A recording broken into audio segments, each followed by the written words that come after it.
किसी बुद्धिमान व्यक्ति ने कहा था, कांग्रेस भारत को संविधान के माध्यम से मुस्लिम राष्ट्र बना चुकी थी, बस वो इसकी घोषणा नहीं कर पाई। मनमोहन सिंह ने जब कहा था कि देश के संसाधनों पर पहला अधिकार मुसलमानों का है, वो इसी घोषणा का प्रयास कर रहे थे। कांग्रेस ने आशा नहीं की थी कि हिंदुओं की ओर से इतना कड़ा विरोध देखने को मिलेगा। भारत को शरिया पर आधारित इस्लामी राष्ट्र बनाने का अभियान उसी दिन आरंभ हो गया था जिस दिन पाकिस्तान बना। वर्ष 1950 में संविधान के अनुच्छेद 25 के माध्यम से धर्मांतरण को वैध बना दिया गया, ये जानते हुए कि चारों प्रमुख भारतीय धार्मिक समुदाय हिंदू, सिख, बौद्ध और जैन बलपूर्वक या लालच देकर धर्मांतरण नहीं करते, जबकि दोनों अब्राहमिक मजहब प्रोस्लेटिक अर्थात धर्मांतरण पर आधारित हैं।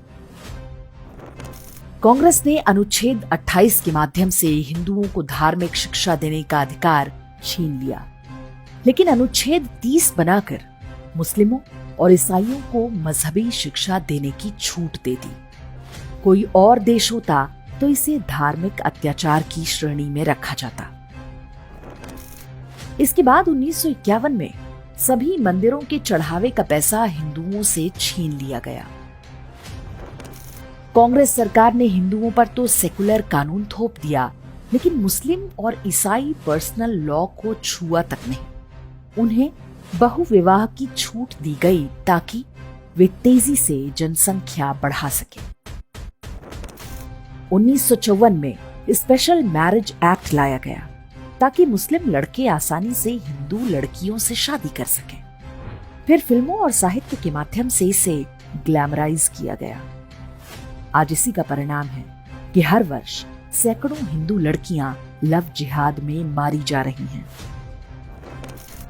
वर्ष 1975 भारत को मुस्लिम राष्ट्र बनाने की दिशा में सबसे महत्वपूर्ण था, जब आपातकाल लगाकर संविधान में सेक्युलरिज्म शब्द जोड़ दिया गया। वर्ष 1991 में सोनिया गांधी के दबाव में अल्पसंख्यक आयोग बना, जबकि किसी सेकुलर देश में मजहबी पहचान के आधार पर विशेषाधिकार नहीं हो सकते। इसके बाद ही मुसलमानों के लिए विशेष अनुदानों की भरमार हो गई। वर्ष 1992 में कांग्रेस ने पूजा स्थल अधिनियम बनाकर एक झटके में 40,000 मंदिरों पर हिंदुओं के दावे को समाप्त कर दिया। वर्ष 1995 में कांग्रेस ने वक्फ कानून बनाकर मुसलमानों को यह अधिकार दे दिया कि वे जब जहां चाहें हिंदुओं की भूमि छीन सकते हैं। इसके विरुद्ध कोई कोर्ट में अपील नहीं कर सकता। वर्ष 2007 में कांग्रेस ने सुप्रीम कोर्ट में हलफनामा दिया कि राम एक काल्पनिक चरित्र थे, इसलिए राम सेतु को तोड़ दिया जाना चाहिए। इसके बाद कांग्रेस ने हिंदुओं को आतंकवादी साबित करने पर पूरी शक्ति लगा दी। देश भर में हिंदू साधु संतों की धरपकड़ होने लगी, उन्हें बर्बर तरीके से यातनाएं दी जाने लगी। इस पूरे प्रोजेक्ट की सीधी निगरानी सोनिया गांधी कर रही थी।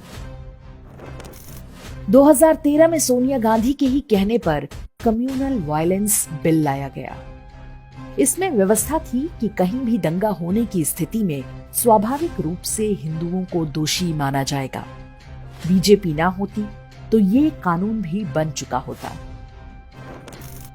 हमें भूलना नहीं चाहिए कि शक्तिशाली रोमन साम्राज्य के पतन में केवल 80 वर्ष लगे थे। कांग्रेस ने हिंदुओं को नष्ट करने के लिए बिल्कुल वही फॉर्मूला अपनाया जो रोमन साम्राज्य को नष्ट करने के लिए किया गया था। इस बारे में हमारा वीडियो आप डिस्क्रिप्शन और कमेंट में देख सकते हैं। ये कांग्रेस का दुस्साहस है कि उसने 2024 के चुनावी घोषणा पत्र में लिखा है कि वो हिंदुओं का धन लेकर मुसलमानों में उनका पुनर्वितरण करेगी। प्रधानमंत्री मोदी ने जब यही बात पकड़ ली और उसे आसान भाषा में जनता को समझा दिया तो पूरा कांग्रेसी तंत्र बौखला उठा। तो मुझसे छीनने की बात कर रहे हो अपने मैनिफेस्टो में? गोल्ड ले लेंगे, सबको वितरित कर देंगे और पहले जब उनकी सरकार थी उन्होंने कहा था कि देश की संपत्ति पर पहला अधिकार मुसलमानों का है।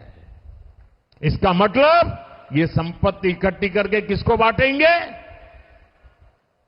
जिनके ज्यादा बच्चे हैं उनको बांटेंगे। घुसपैठियों को बांटेंगे। क्या आपकी मेहनत की कमाई का पैसा घुसपैठियों को दिया जाएगा? आपको मंजूर है ये कांग्रेस का मैनिफेस्टो कह रहा है कि वो माताओं बहनों का सोने का हिसाब करेंगे, उसकी जड़ती करेंगे, जानकारी लेंगे और फिर उस संपत्ति को बांट देंगे। मनमोहन सिंह ने बिना कारण ही नहीं कहा था कि देश के संसाधनों पर पहला अधिकार मुसलमानों का है।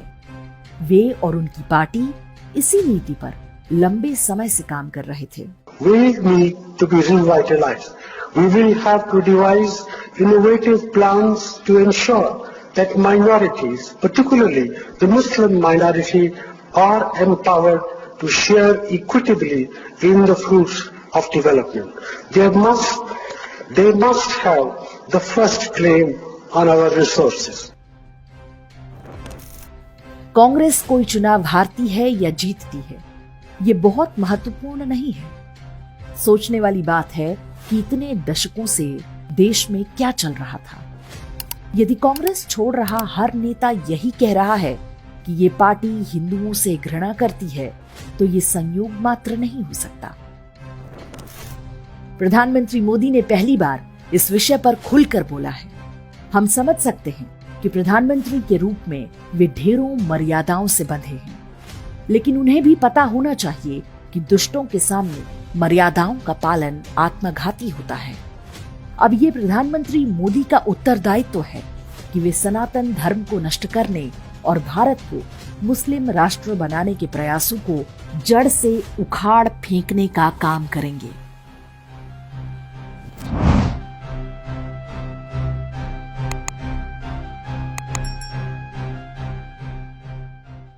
इंडेक्स ऑनलाइन के वीडियो समाज को समर्पित हैं।